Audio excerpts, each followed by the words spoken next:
Ever wondered how Star Trek would look as a 1950s B-movie? Me neither, but we're doing it anyway. Androids, built to love, programmed to replace you.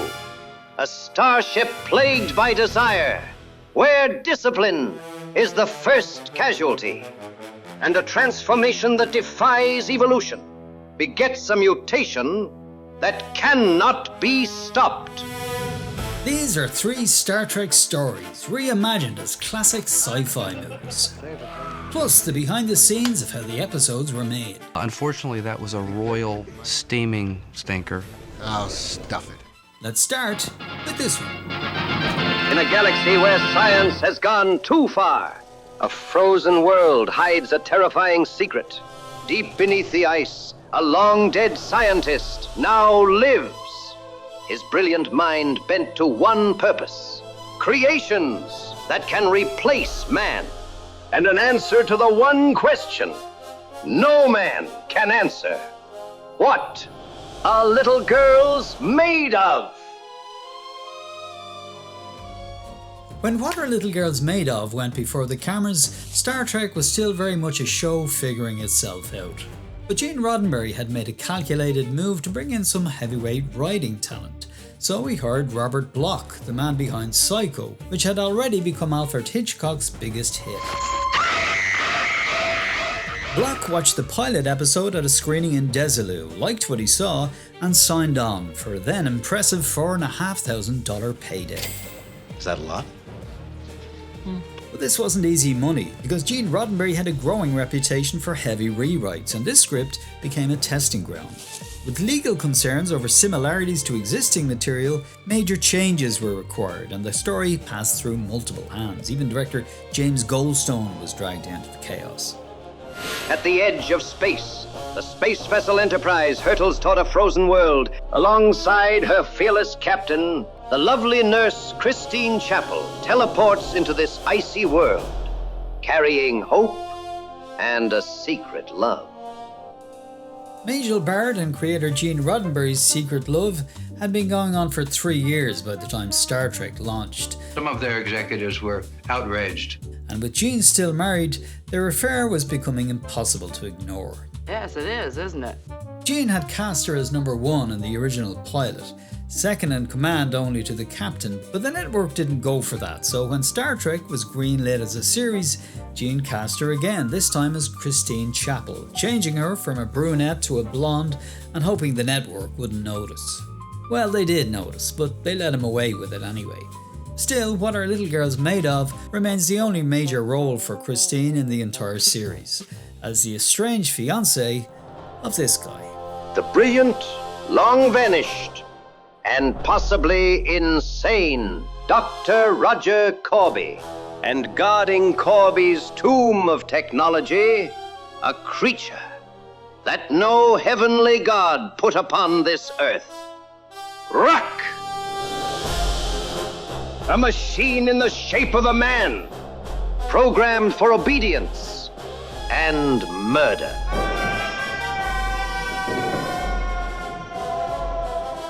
Ruck is played by Ted Cassidy, best known at the time for playing Lurch in The Addams Family, the towering butler with the famously ad-libbed line. You right. Cassidy's imposing presence, he stood at around 6'9". I can't help it 'cause I'm big. Saw him regularly cast as unusual or non-human characters, particularly in science fiction. Star Trek would use him again thanks to that amazingly rich bass voice. You must be Captain Kirk. No, not that one. So long ago. The old ones here, the ones who made us, yes. Yes, it is still in my memory banks. While shooting this episode, Roddenberry also got him to record the voice of Balok's puppet in the Corbomite maneuver. You now have 7 minutes left. Those of us of a certain age may also recognise Cassidy's distinctive narration in the old TV version of The Incredible Hulk. Dr. David Banner, physician, scientist, searching for a way to tap into the hidden strengths that all humans have. But for me, Ted Cassidy will always be Rook, and this unfortunate guy. Rules! In a knife fight? From Butch Cassidy and the Sundance Kid. No rules! What? that stinks. But when a man conquers death, he doesn't stop at survival. He starts to play God.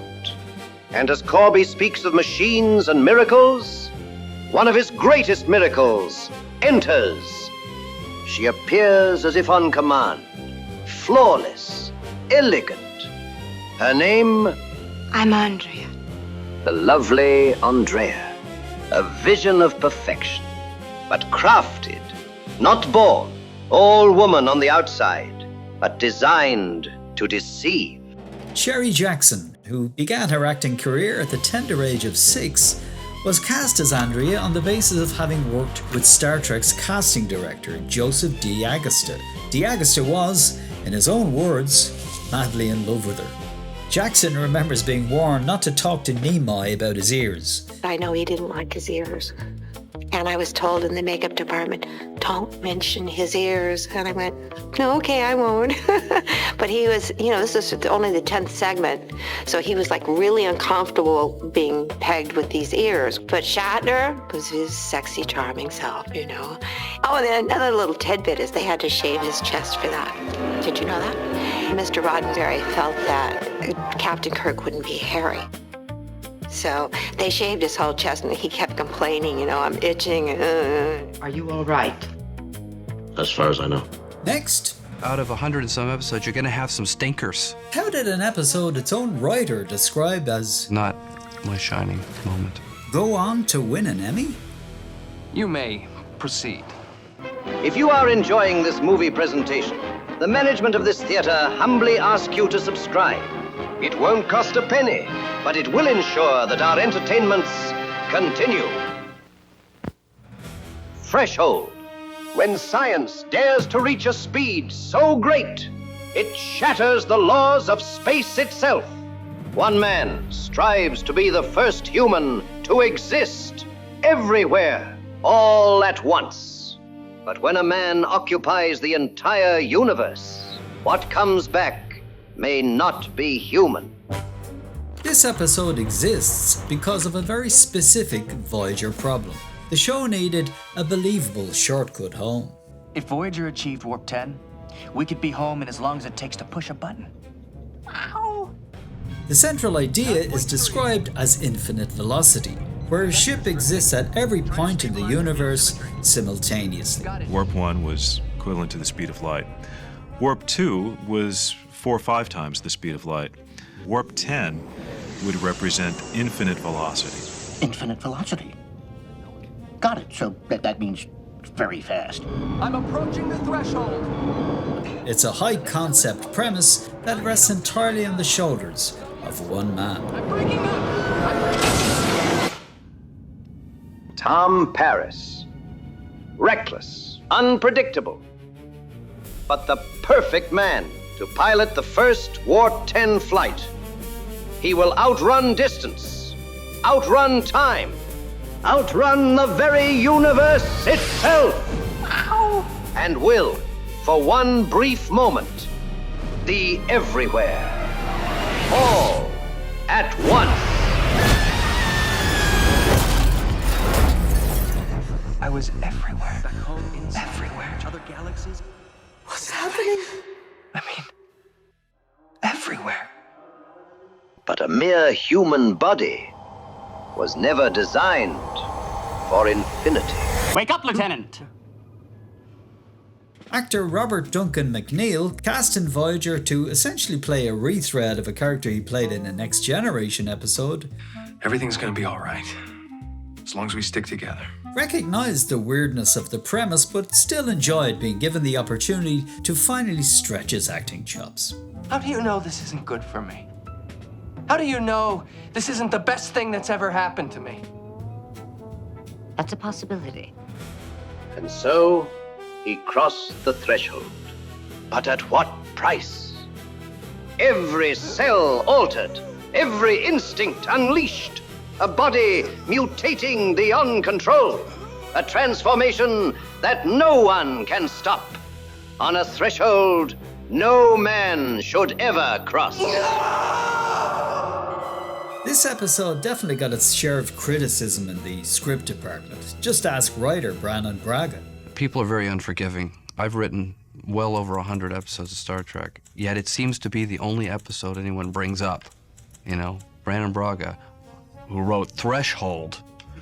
Paris's transformation was achieved through multiple stages of prosthetics, from subtle changes to full physical mutation. The work was led by Michael Westmore and his makeup team, who ended up winning Voyager the 1996 Primetime Emmy Award for Outstanding Makeup, beating out Deep Space Nine's nomination for the same award. Dan Curry's effects department then took over the final transformation with the creative use of a human. We had a little person inside a very large lizard-like creature, and I was amazed that she was able to move around in there and get it to look so lively. And a sock. We made a black sock filled with sand, and then we would replace the black sock with a CG creature. And in fairness, given what they had to accomplish, they actually managed to pull it off. The effect, that is, not the sock. Finally, the dreadful experiment reaches its inevitable, diabolical conclusion. For evolution does not follow man-made rules. It transforms, mutates, and abandons everything you once were, leaving a discovery that will shock the conscience of every living soul. Let's face it, the final act of Threshold, where Paris kidnaps Janeway, drags her off like King Kong to a place where they both become salamanders and then have salamander babies, pushes the envelope way past any temporal speed limits. But if Voyager truly planned to take the franchise where no man has gone before, well, Threshold isn't exactly 2001: A Space Odyssey, but you can't say it didn't try. I don't know how I'm going to enter this into the log. We end with an episode Jonathan Frakes was said to be totally ashamed of. Its producer called terrible, and its own writer demanded their name taken off of, which, given how it was received by most fans, was probably a good move. I'm only going to tell you this just once. It never happened. The Naked Now was put together under pressure. Coming off the two-part pilot, the new team needed something they could fast-track into production. Gene Roddenberry's solution was to revisit a popular episode from the original series. We may go up into the biggest ball of fire since the last sun on these parts exploded, but we've got to take that 1 in 10,000 chance. Bridge to Captain. Engineer asked, did you find... Yes, I found Mr. Spock! I'm talking to Mr. Spock, you understand? DC Fontana was brought in to write it, which should have guaranteed stability, because Fontana knew Star Trek better than most, having written some of the most popular episodes of the original series, as well as the pilot for The Next Generation. But when she submitted her script, it became clear that some of Gene's old habits from the original series would continue into The Next Generation. No matter how good a script appeared to be, it would be rewritten by Gene Roddenberry. If possible, scenes of sexual content would be inserted into the script. When 2 such scenes were put into The Naked Now, in addition to other scenes which I felt debased the female characters, I put my sentiments into a frankly worded memo. My comments were ignored. But that wasn't the only issue with the script. I mean, it's only the second episode, and already they're rehashing a story we've been watching and re-watching for the last 20 years. I'll protect you, I'll protect you, I'll protect you, fair maiden. Sorry, neither.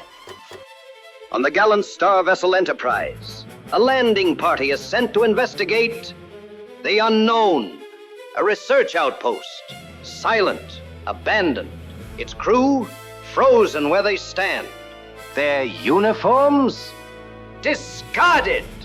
What shocking insanity could drive them to this? And then, one reckless mistake. A fatal touch that allows a terrible contagion be smuggled back aboard to spread one crewman to the next, corrupting the mind, unleashing forbidden impulses. Like with the original episode, the idea was simple. Strip away inhibition, basically get the characters drunk, and you quickly reveal who they really are. Which on paper sounds great, but in practice, it created some problems. For one thing, it's only the second episode. We haven't gotten to know the characters yet, we hardly even know their names. So what's the point in seeing them act out of character when we still don't know what they look like when they're acting in character? That's an excellent question. Indeed. Given the time constraints, it isn't surprising that Gene reached for something already proven to have worked in the past. Since the formula worked, we can go back to any era. We may risk it someday, Mr. Spock. But it was a risk. Replacing an iconic cast with a new group of unknowns was already a tall order. Everybody knows it's not going to work, they said. You cannot revive an iconic series. You cannot replace those guys. But when the first regular episode is, in its own producer's words, a warmed over premise, well... That's true. The Naked Time 2. The Naked Now. If you loved The Naked Time, well, I'm happy for you. So you might be wondering, what did the original cast think, watching a new cast come in and take over their show?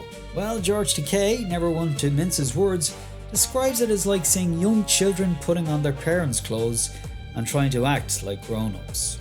What we saw the first season actually gave us some secret pleasure. That first season was all over the map. Not because we thought the shows were good, quite the contrary. We were like trying to find our way and because their opening shows were so delightfully disappointing. If they had not had a guarantee of 2 seasons, You might have said no. this show would not have gotten past the first season. Because even strong characters were being set up awkwardly. His name? Data. An android. I'm an android.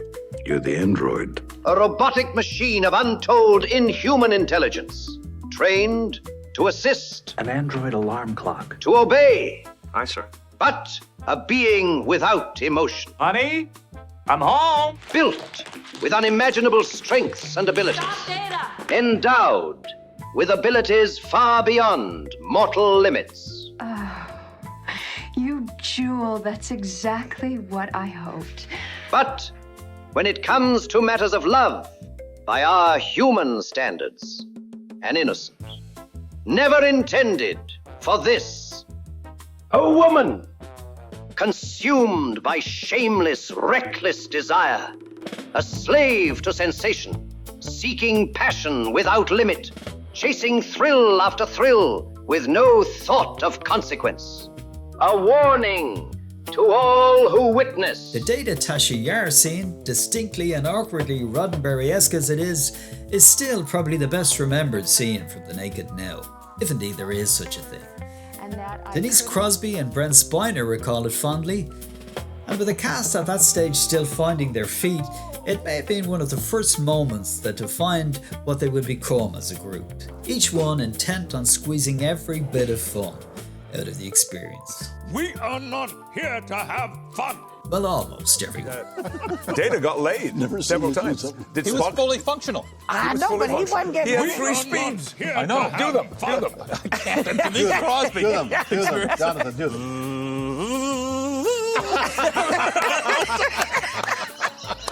I wish it was my joke. And now, the great star vessels and their gallant crews yet fight on, ready to face whatever comes next. The future is in the past.